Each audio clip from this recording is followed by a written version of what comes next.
நந்தி பகவானின் அனுமதியோடு சிவபெருமானை வணங்கி திருமூலரின் திருமந்திரத்தை காண உள்ளோம். பாடல் 2903.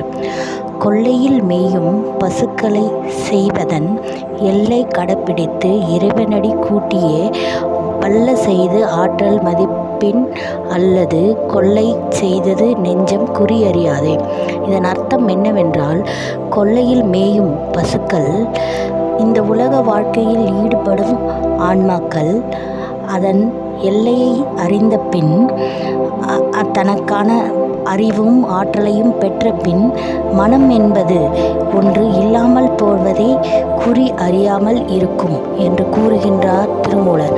அதாவது மனம் கொலை செய்யப்படும், மனமுக்கு ஆசை இருக்காது என்று கூறுகின்றார் திருமூலர். வாழ்க வளத்துடன். நன்றி, வணக்கம்.